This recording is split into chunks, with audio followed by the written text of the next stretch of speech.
We are hearing from FEMA officials about the storm damage in Oklahoma. Let's go to that. Response phase, but also on their road to recovery.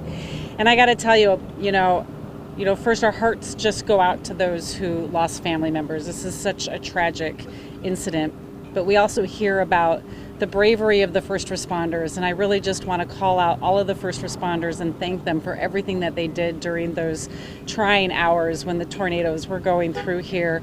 But even beyond that, we always see neighbors helping neighbors. And we heard from the governor today about how strong Oklahomans are when it comes to situations like this. And it's really inspiring. It's inspiring to see how much the community comes out to support each other.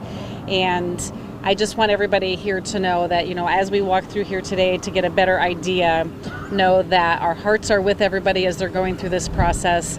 And as we work with the governor and his team to understand what level of federal support is needed, we'll be working with them to ensure that this community gets the resources it needs on its road to recovery. And with that, I'll turn it over to you, Senator. Yeah, thanks. Make just a quick comment as well to the media folks that are here. Y'all saved a lot of lives, and we really do appreciate the engagement of so many media outlets that told the story very well here and allowed people to be able to get some warning time. So we appreciate all the investments that have been done here. There is a painful story that's here, but there's also a lot of people that have engaged in ways that are typical Oklahoma. Before first assistance arrives from federal or state or local, it's often neighbors that are around just helping other neighbors. I've talked to first responders here in the area that literally they were taking care of other people when their own house was also affected as well. There are folks that have come in from all over the region that literally just grabbed lumber and shingles and knew there'd be issues here in Sulphur. They just loaded up and they came to them, and just when they got here started looking for somebody that would need help on it. So for all the folks that have brought water and food, and the folks that have lined up to be able to say, what can we do to be able to volunteer and help? The people that have walked through fields just looking for people's personal belongings and trying to be able to get them back in.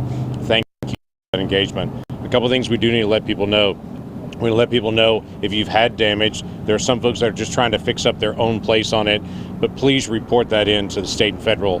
We need to be able to keep a database of that. We're trying to track how many places have been damaged. There's a website that we can get you the information for to be able to put that up. So if you've had any damage at all, it's really helpful to be able to get a general count of that so that we can know that in the days ahead.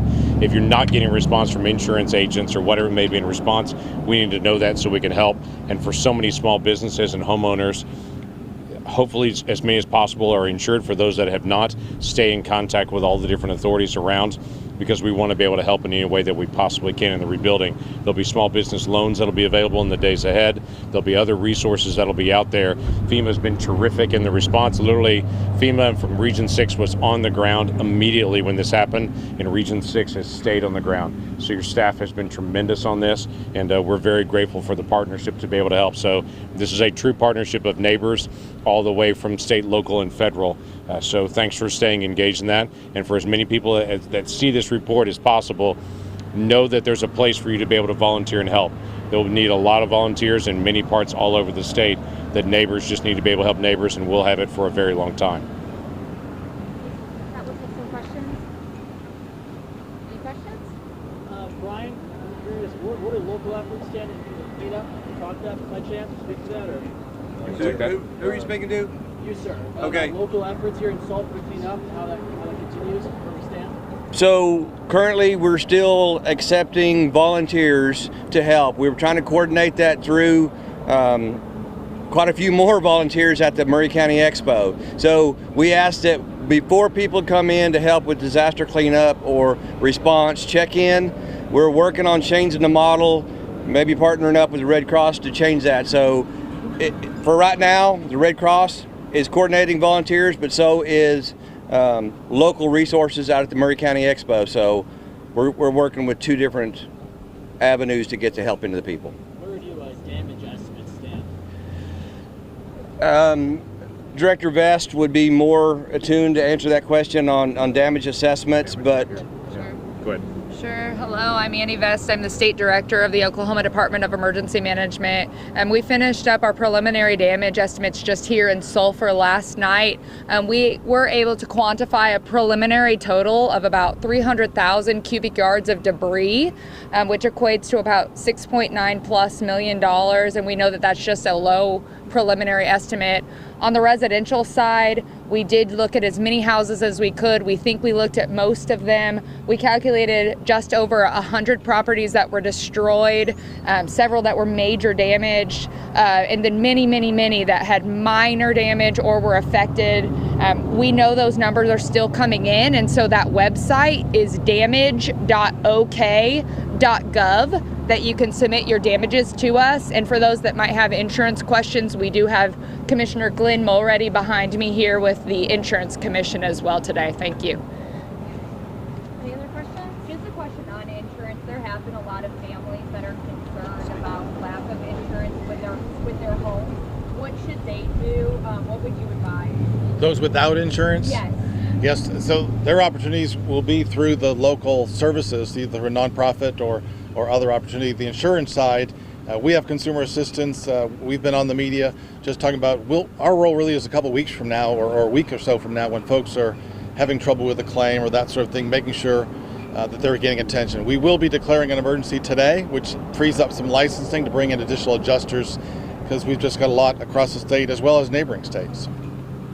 And I'll just add on that, I mean, that's one of the reasons that I'm here today as well, is to understand the overall impact, and the amount of people that are underinsured or have no insurance really contributes into whether or not federal support will be needed. And so if declared, then that frees up federal resources to provide additional assistance to families, whether they're underinsured or have no insurance. But we also, I see here, have some of our great volunteer partners, our nonprofit partners, right? The Salvation Army, the Red Cross, and there are so many other nonprofit entities that come out to support and really help fill the gap with the unmet needs between what either their insurance can provide, federal government can provide. Yet we know that so many people still have so many other needs, and that's where these partnerships really come to play to help that community, to help that individual on their overall path to recovery. Can I ask a question over here? What does the timeline for this look like with FEMA as far as that decision and when residents could expect to hear if they'll receive that help? So we have staff that are working with Director Vest and the governor's team to submit a request for a declaration to us, and as soon as we get that, we'll process it as quickly as possible. Do we have a firm number on the amount of people injured and hospitalized from the storms? Do you have that handy? I have it handy. We did issue a situational report, I believe yesterday, situational update number 5. I did take a cursory look at it prior to coming up here.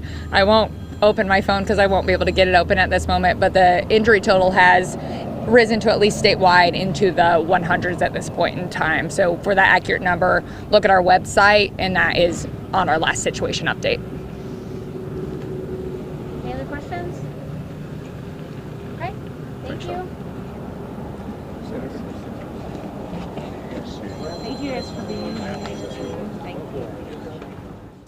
Okay, press conference has wrapped up there. We heard from Senator Lankford, of course, as well as the FEMA officials. Good information there for folks with the questions about the insurance and everything else. A lot more to come. Keep it right here.